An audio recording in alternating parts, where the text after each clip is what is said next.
Hi everyone, welcome back to my channel. I'm so happy you're here. Today, we have a funny and surprising story. It's perfect for learning English and shadowing. If you want to improve your listening and speaking skills, this video is for you. We'll use a method called shadowing. You listen to me, and repeat after me. Just like my shadow, I'll speak slowly and clearly. After each sentence, I will pause, so you can speak with me. Now, let's begin our story. It's about a girl named Anna. Anna works at a small company and lives a pretty normal life. But one day, something unexpected happens. She suddenly gets a message from her boss. A short message, a strange one, and from that moment, everything changes. She starts to believe her boss wants to fire her. But is that really true? Part 1. The story, Is My Boss Firing Me? That evening, I was sitting on the couch, happily watching TV. Everything felt normal, calm. Then my phone buzzed. The message was short, too short. We need to talk. Can you come to my office tomorrow at 10 a.m.? I stared at it for a long time. My chest tightened. My brain went blank. Was this bad news? No context. No explanation. Just, we need to talk. I tried to relax. Tell myself it's nothing. But who relaxes after a message like that? I couldn't sleep at all last night. I kept thinking about that short message. We need to talk. Can you come to my office tomorrow at 10 a.m.? Was he going to fire me? Did I do something wrong? My brain was full of questions and zero answers. The next morning, I arrived at the office early. Too early. It was only 8:15 a.m. The lights were still off in the hallway. I walked to my desk slowly. My hands were cold, my heart racing. I sat down and opened my laptop. But I couldn't type, I just stared at the screen. Hey, said Marie, my colleague. You okay? You look nervous. I smiled, a fake smile. Yeah, I'm fine, just didn't sleep much. But Marie looked at me and raised one eyebrow. You sure? I heard the boss asked to talk to you today. She looked worried. That didn't help. I nodded. Yeah, 10 a.m. She paused. Don't worry too much. Maybe it's something good. But her voice didn't sound confident. Time passed slowly. At 9:30 a.m., I went to the bathroom. I looked at myself in the mirror. My face looked pale. I took a deep breath. Then another. Okay, I whispered. You're not a criminal. You didn't steal anything. You just forgot to reply to a few emails. That's not a crime, right? At 9:50 a.m., I walked back to my desk. The office was full now. People were typing, chatting, drinking coffee, but I couldn't hear anything clearly. My heart was louder than everything. At 9:59 a.m., I stood outside his office. My hands were sweating. Then, the door opened. Come in, my boss said with a smile. I stepped inside like a student going to the principal's office. He pointed to the chair. Have a seat. I sat, back straight, hands on my lap, like a polite robot. He looked at his screen. Then at me. You look nervous. Everything okay?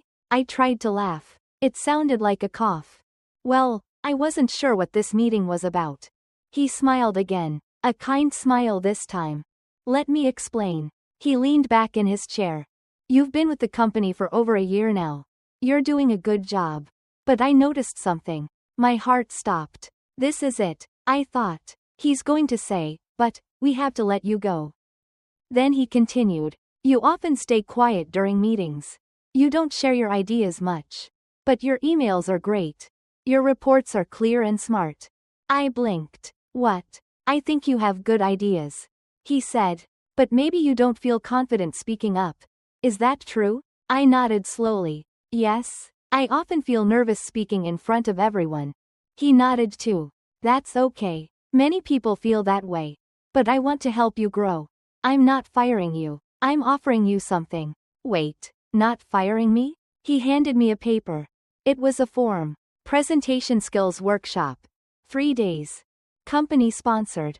I want you to take this course. He said. I think it will help you. And after that, I'd like you to lead one of our small team meetings next month. My mouth opened. No words came out. You believe I can do that? I finally asked. He smiled. I do. You just need some practice. Everyone starts somewhere. I left his office in shock. Not sad shock. Happy shock. Marie saw me walk out. So, what happened? I laughed. This time it was a real laugh. He's not firing me. He's giving me homework. We both laughed. That night, I went home, still thinking about the meeting. I realized something important. Sometimes, we imagine the worst. We create scary stories in our head. But reality is often kinder than we think. And sometimes, the people around us believe in us more than we believe in ourselves. Part 2. Vocabulary. Let's take a closer look at some useful words and expressions from Part 1 of the story. These are everyday words, but when used in context, they become powerful. Understanding them will help you speak and understand English more naturally. 1. Nervous. Meaning, worried or afraid about something. Example, I felt nervous before the meeting with my boss. 2. Fake smile. Meaning, a smile that is not real, just to hide your feelings. Example, I gave her a fake smile and said, I'm fine. 3. Breathe. Meaning, to take air into your lungs and let it out. Example, I took a deep breath to calm myself.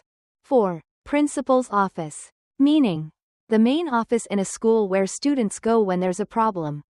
In the story, it means a serious or scary meeting. Example, I walked into his office like a student going to the principal's office. 5. Back straight. Meaning, sitting or standing with good posture. Often because you're nervous or trying to be polite. Example, I sat back straight, like a polite robot. 6. Led a meeting. Meaning, to be the person in charge of a meeting. Example, he asked me to lead the next team meeting. 7. Shocked. Meaning, very surprised, usually in a strong emotional way.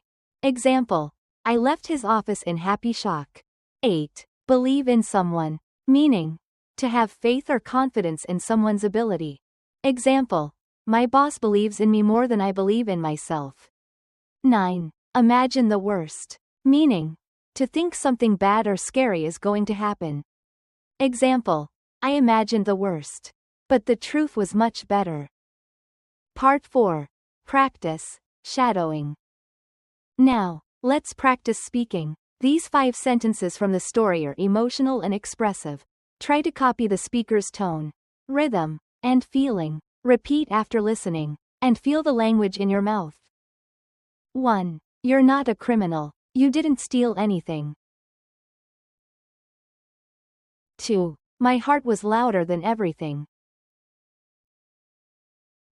3. My face looked pale. 4. I stepped inside like a student going to the principal's office. 5. I'm not firing you. I'm offering you something. I'm not firing you. I'm offering you something. Part 5. Conclusion. So, what did I learn?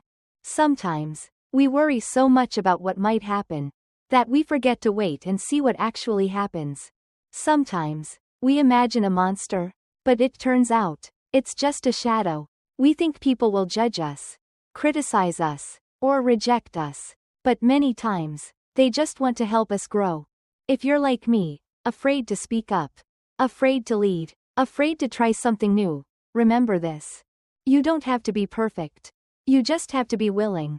Willing to try, willing to learn, willing to believe that maybe, just maybe, you can do it. So here's a small challenge for you. This week, do one small thing that scares you, just a little. Raise your hand, ask a question, share your idea, even if your voice shakes. Because confidence doesn't come from never feeling fear. It comes from acting despite it. Now tell me, what will your small brave thing be this week? Write it in the comments. And don't forget, you are more capable than you think. If you like this video, don't forget to like and subscribe to support the channel.